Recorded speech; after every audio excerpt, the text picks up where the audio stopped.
Hey guys, you're in a nutshell with me, Ina. Huwag po kayong magsasawa pero ang topic pa rin natin in this episode ay ang paparating na caregiver programs ng Canada. I mentioned this in my previous episode. Sinabi ko nga doon, no? Sinabi na o nakasulat na sa website ng Canada na ito ay ilo-launch sa March 31, 2025. Okay, maraming salamat nga pala guys sa mga nanood ng aking previous episode, sa lahat ng mga nag-comment, nabasa ko po lahat ng iyong mga inputs dyan. Thank you so much. Kaya ko nga rin gusto gawin tong episode na to kasi nga, alam naman nating lahat, ang dami po natin mga kababayan na nakarating dito sa Canada through the previous caregiver programs. Ang dami po natin mga kababayan ang na-PR because of being a caregiver.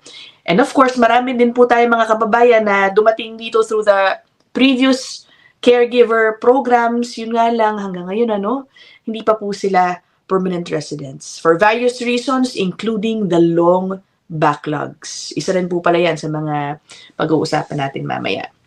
Okay, but for now, gusto ko i-point out, wala pa pong guidelines na nilo-launch, o nire-release rather, tungkol dito sa mga paparating na caregiver program. So sa mga nagtatanong kung po pwede ba ito, qualified ba ako, hindi ko po alam dahil wala pa po tayong basihan para sagutin yung mga tanong ninyo tungkol sa qualifications. Wala pa pong nire-release na guidelines. Di bale, we will have a different episode with an RCIC once ma-release po yung guidelines na yan.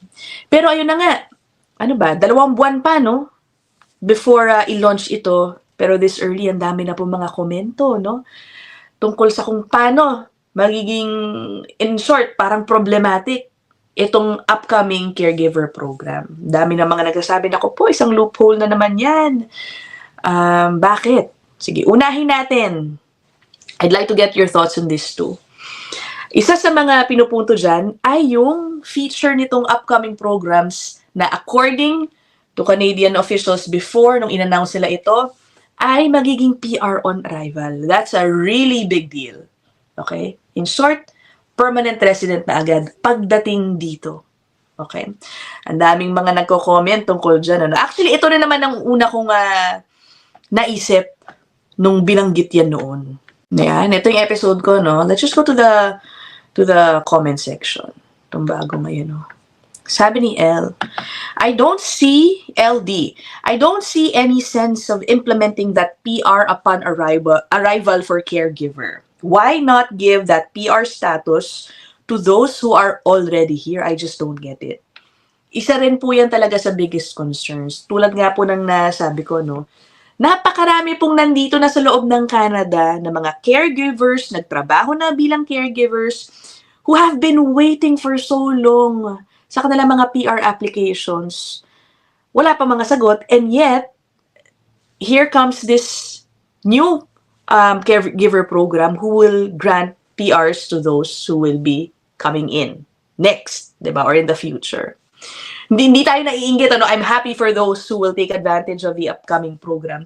Pero sana na-address talaga nila muna nga naman yung mga nandito na. Ang latest report po, tulad na nabanggit ko dun sa previous episode, there are about 30,000 pending applications, PR applications po ng mga caregivers na nandito na sa loob ng Canada. Why not address them first? Sa totoo lang, I don't understand why as well. So, ayan, isa yan sa mga komento dyan. Marami pa na may ganyang similar ang sentiments, okay? I will share with you some of the comments that I received. Ayan, ito rin, ganun din. Ito sabi ni @Joe something. Bakit kailangan nilang kumuha pa ng isang tagalabas? Diyos ko, sandamakmak ang caregiver inside Canada na hindi pa rin PR. Sana doon sila mag-focus sa mga long-term care facilities pa lang. Nag-aagawa na ng shifts ang mga care aides. Hay nako. Ayan, at ang sabi ni Paul Joseph, Canada betrayed and broke the hearts of the thousands of Pinoy caregivers that's already in Canada. They suffered for nothing. Maliban po sa PR on arrival feature nitong bagong program, ang una pong sinabi rin tungkol dito ay binabaan din yung English test scores, okay, for those who will apply for the new program. Siyempre nakakasama na naman ng loob ito doon sa mga nauna pong caregivers who were required to meet a higher English test score. 'Di ba? Marami po kasi no ang medyo nahirapan din po ipasa yung I think level 5 ba no sa previous. Sa upcoming sinasabi magiging level 4 na lang daw po yung kailangang score. So parang bakit iba ang standards for English? Bakit gano'n, 'di ba? Bakit hindi babaan na lang din kaya yung mga nag-apply noon? Pwede ba 'yun? I don't know, no? Baka complicated naman yung... Okay, now another criticism dito sa PR on arrival feature ng upcoming caregiver pathway ay paano nga yun? Pag dumating dito ang isang caregiver tapos PR na agad, isn't he or she technically allowed to leave the employer right away? Being a permanent resident, hindi naman po close to work permit ang kanilang magiging status. Paano yun? 'Di ba? Unless it will be, I hope that will be addressed doon sa magiging guidelines, 'di ba? Kasi kung hindi, nako po, sure, 1,000,000% sure, magagamit po yung feature na yan to just come into Canada, work for 1-2 months, maghanap ka ng ibang employer outside your, kung sino man po yung inaalagaan nila, tas aalis. 'Di ba? Paano kaya yun? Kung address yan sa upcoming guidelines, I think that would be the first time na magkakaroon ng restrictions sa employment ng isang PR. Wow. Will the government go to that extent? Correct me if I'm wrong, guys, ha? Let me know if baka po merong ibang careers na merong special condition sa mga PR, mga employment status ng isang PR. But anyway, yun din po, no? Ang nire-raise ng ilan sa inyo sa aking comment section. I will share some with you again. Ayan. Sabi ni Lapit o Haya. Isang malaking loophole yan kung hindi mahigpit ang rules. The moment PR landed ka na, kahit one day pa lang, pwede ka na umalis sa pagka-caregiver. Kawawa naman employer. True. Kaya ulitin ko, I really hope ma-address itong concern na ito dun sa upcoming guidelines.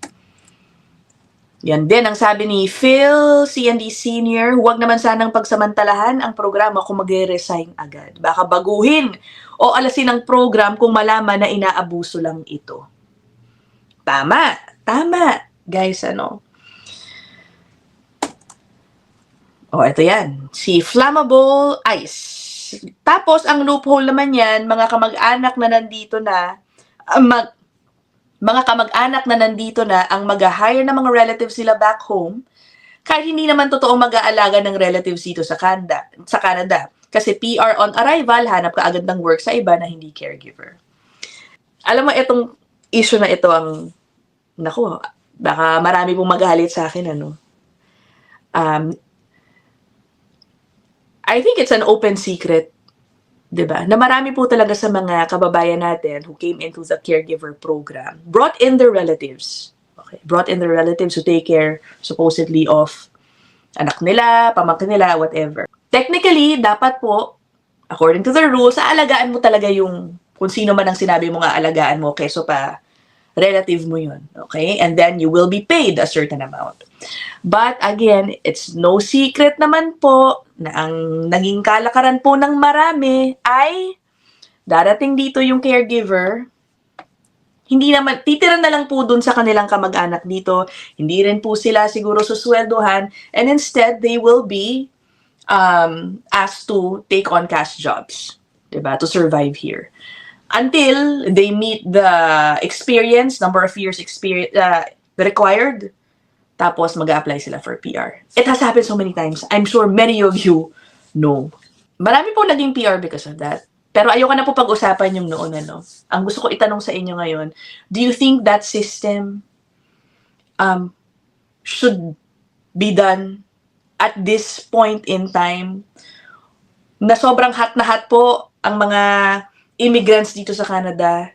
Ang dami po, nakatingin lahat sa mga immigration pathways. Ang naisip ko kasi po dyan, ano, we should think twice. Okay, yung mga kababayan po natin gagawa niyan. You know, we should think twice about doing that now. Because ayaw po natin maging parang kung paano po yung, let's say, some of the Indian students, kung paano po sila in the international student community. Now, many of them, na gumawa po ng mga kalokohan, submitted fraudulent documents, dumating dito to the international student pathway na hindi naman po talaga nag-aaral. Ngayon, pinag-iinitan ng international student program, damay-damay po ang lahat. If we continue to do that, gamitin po yung loophole na yan sa caregiver pathway, baka magiganon po rin tayo, no? Dito sa caregiver program naman. Especially at this point, na again, napaka-stricto po ng Canada sa mga immigrants. Ako lang po, ayokong maturingan tayo na, ang mga Pilipino ang nang-aabuso doon sa caregiver program. Wala pong problema if you come here, but really do the job at the very least, di ba? I don't know. I don't know if that will also be addressed in the guidelines. We'll see. Ano pa ba? Ito rin, gusto ko rin i-share sa inyo tong isa, no? This is an RCIC. This is a post from an RCIC na nakita ko sa X. So, sinabi niya dito, Canada is set to launch the controversial new PR on arrival pilot program for caregivers. Sinabi niya, na ang requirements dyan, no formal education required, lowest language requirements, negligible work experience. Sabi niya, this is absurd. While those who studied in Canada and hold valid permits face an uncertain future. Si Mark Miller, yan po yung immigration minister, plans to bring individuals from abroad and grant them PR upon arrival. What do you think about this? Sabi niya dito na permanent residency is no longer a privilege. It's a scam. Okay. What do you think about this? Is it unfair to give caregivers PR? Actually, may nakita akong posibleng sagot dito, no? Ito, sabi ni Junior. Sabi niya, it's not about PR, but helping the Canadian citizens who are senior citizens, PWD, and others that need care in nursing. That's why they are the most needed immigrants in Canada. Congratulations. Let me know what you think, guys. And another interesting comment. Ito naman. Ayan, sabi ni Watch, Learn, Play. Don't get too excited. Parliament will be back on March 24 and very likely vote of no confidence will happen and Parliament will be dissolved. The new government may retract or change the caregiver program. Hindi rin po yata malayo mangyari to, no? Alam naman natin, may election din po na paparating. There could be a change in leadership and if that happens, pwede po magbago ang mga polisiyang ito, no? So, yun lang naman po. I'll keep this episode short, ano. Sana wala pong na-hurt, na-offend doon sa aking mga sinabi. Again, I look forward to reading your comments. Let's just keep our tone respectful. Yun lang po ang pakiusap ko dyan sa comment section. Yeah, I'll end this here. I'll see you guys in the next one. Bye!